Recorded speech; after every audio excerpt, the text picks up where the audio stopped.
Hello, it's Sunday the 28th of February 2021 and there's me and some noisy guinea pigs here to deliver you your quick activity poetry workshop on behalf of Positive Images Festival.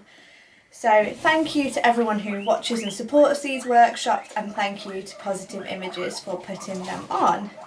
So for today's session I'm going to do an activity that I've just ran with a group of teenagers and it worked really well. I thought you would enjoy it as well. I can't take credit for this activity, so myself and another writer called Cindy George, this was her activity and we ran the session together, but it's such a good activity that I have borrowed it for this, so I want to thank Cindy for creating this activity. Some of you may have seen the poem that Amanda Gorman read at the Super Bowl interval, and this year they decided to praise not the sports people playing but some honorary captains who were citizens, just ordinary people who had done amazing things. So Amanda Gorman is the US's National Young Poet Laureate, and she wrote and performed this poem praising the honorary captains. Amanda Gorman was born in 1998. She's an American poet and activist.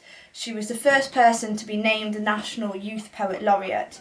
She published the poetry book The One for Whom Food Is Not Enough in 2015, and in 2021, which is where a lot of you might well know her from, she delivered her poem The Hill We Climb at the inauguration of US President Joe Biden. So this is Chorus of the Captains. At the end of this video, she reads it a lot better than I do. She is a beautiful performance poet. So watch her video that I'm going to put at the end of this one, and you'll get to see her read it. But you know, I will read it anyway, as I do for these sessions. Today we honour our three captains. For their actions and impact in a time of uncertainty and need, they've taken the lead, exceeding all expectations and limitations, uplifting their communities and neighbours as leaders, healers and educators. James has felt the wounds of warfare, but this warrior still shares his home with at-risk kids. During COVID, he's even lent a hand, live streaming football for family and fans.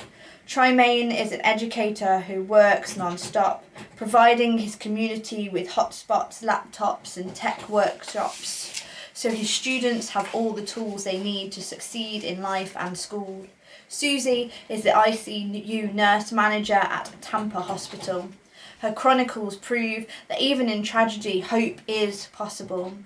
She lost her grandmothers to the pandemic and fights to save others' lives in the ICU battle zone, defining the frontline heroes, risking their lives for our own.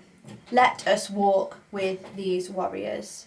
Charge on with these champions and carry forth the call of our captains. We celebrate them by acting with courage and compassion, by doing what is right and just, for while we honour them today, it is they who every day honour us. So I have deliberately not tried to read it like Gorman, who has a very distinct, beautiful style. Go and see it at the end of the video. This is a form of praise poetry, and your challenge is to praise something. Now you're probably thinking of all the amazing things that you're lucky enough to have in your life that you could praise. Here's the twist in the tale. Choose something you don't like. So it might be a food, maybe don't go with a person unless you keep it anonymous or you're just for yourself, but maybe a particular animal or a season, an activity, a school subject. I would probably pick maths. Choose something you don't like, find the good in it. Everything's got good in it. Find the good in it and have a go at writing your own praise poem. Okay. For those of you who come to the longer workshops, I'll see you in the next session. And for those of you who love these little 5-minute writing tasks, and I will see you in March. Take care, stay safe.